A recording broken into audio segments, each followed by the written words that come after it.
E aí você pode escolher dentro desses recursos, né? Hoje a gente acaba utilizando muito mais a fibrina rica em plaquetas, porque ela tem muito mais fator de crescimento, a liberação dela é mais sustentada, você vai ter uma resposta que ela vem ao longo do tempo. Então, para a gente que trabalha com feridas, isso é muito bom. Mas a gente tem dermatologia trabalhando com queda capilar, você pode trabalhar na estética, então, desde você fazer rejuvenescimento facial, você pode usar preenchedores, né, à base do albigel, que a gente faz, do próprio concentrado sanguíneo. Então, dentro desses concentrados, você vai ter subprodutos para você poder trabalhar.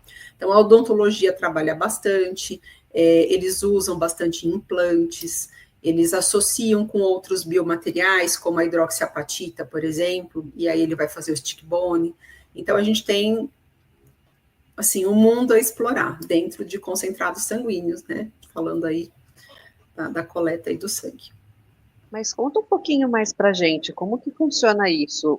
O paciente ele vai e aí ele tira o sangue e aí a gente reinjeta esse sangue? Como funciona isso? A gente, primeiro, você tem que fazer uma avaliação desse paciente para saber se ele tem indicação, se ele pode fazer a terapia. Então, existem algumas contraindicações absolutas, principalmente aqueles pacientes que eles vão ter alguma doença, sejam eles hemofílicos, né, se eles estiverem muito plaquetopênicos. É uma avaliação, primeiro, dessas condições.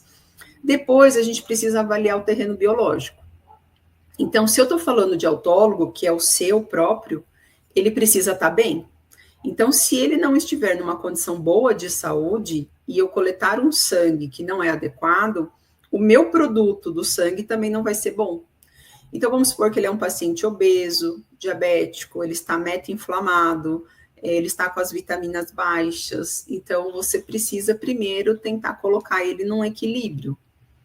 E aí que a gente fala que é o preparo do terreno biológico. Então, eu peço exames para esse paciente, vou conversar com ele, vou fazer uma anamnese, uma consulta, um histórico, solicitar os exames. E aí a gente vai avaliar, além desses exames, sono, qualidade de vida, né, avaliar o cortisol, se ele não está com a curva invertida, vai avaliar estresse, intestino. Então, hoje a gente fala muito de eixo intestino-pele, porque a gente fala bastante de eixo, né, cérebro-intestino, que é o nosso segundo cérebro. Mas hoje, dentro da nossa área, a gente estuda muita parte do eixo intestino-pele. Ele está intimamente ligado à nossa pele. Tá? Então, se ele não tiver também, se ele tiver com disbiose, como é que você faz isso? Então, primeiro você precisa controlar esses pontos, trazer ele mais próximo para um equilíbrio, porque na integrativa a gente visa a saúde e não só a doença. Então, a partir do momento que eu tenho uma teoria, que é a teoria de Béchamp, por exemplo, né? Então, você tem um aquário sujo, poluído, contaminado e um peixe dentro. Tá? O que você faz? Esse peixe está doente? Você trata o peixe ou você limpa o aquário? Então, se a gente pensar lá na nossa teoria tradicional, a gente trata o peixe. Mas na integrativa, a gente limpa o aquário. Porque se ele estiver num ambiente bom, ele terá saúde. Então, a gente vai trabalhando esses processos. Então, vamos supor, ele está com uma vitamina D baixíssima. Né? Então, ele não vai ter resposta. Ele não tem vitamina C para produzir colágeno. Então, a gente precisa reequilibrar esse paciente. E aí sim, a partir desse momento, ele faz um preparo e aí a gente coleta um sangue, porque aí você tem um sangue bom, né? Ele tem um produto bom para você trabalhar. E nesse produto bom, é o que você falou, eu coleto o sangue venoso do paciente, e aí eu tenho uma centrífuga específica, né? A gente vai trabalhar, tem várias centrífugas no mercado. Desde que você conheça os protocolos e saiba fazer conversão, você é capaz de trabalhar com qualquer centrífuga.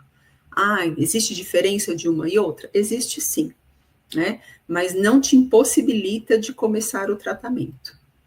Então, você vai escolher um protocolo adequado, de acordo com a sua avaliação do paciente, da ferida que você está tratando, e aí sim, você roda esse sangue numa centrífuga, e ele vai dependendo do tubo que você escolher e tudo mais, ele vai sair, né, um subproduto. Ele vai separar o plasma da série vermelha, que é HB e HT. Aí ele separa essa parte vermelha a gente não utiliza, não precisa. Agora, aquele plasma que está ali, eu tenho uma parte rica, que a gente chama, né, onde eu tenho um buff coat. Então, aquele pedacinho ali, ele está cheio de plaquetas, né, tem de 2,5 vezes até 5 vezes mais plaquetas do que no sangue. E ali está cheio de fatores de crescimento que são extremamente importantes para o reparo tecidual. Aí aquilo lá, né, eu vou separar e eu vou usar no tratamento da lesão. Esse é o meu subproduto. Aí esse eu coloco. Ou eu posso colocar ele na forma líquida, ou eu posso colocar ele de uma forma de fibrina, de membrana.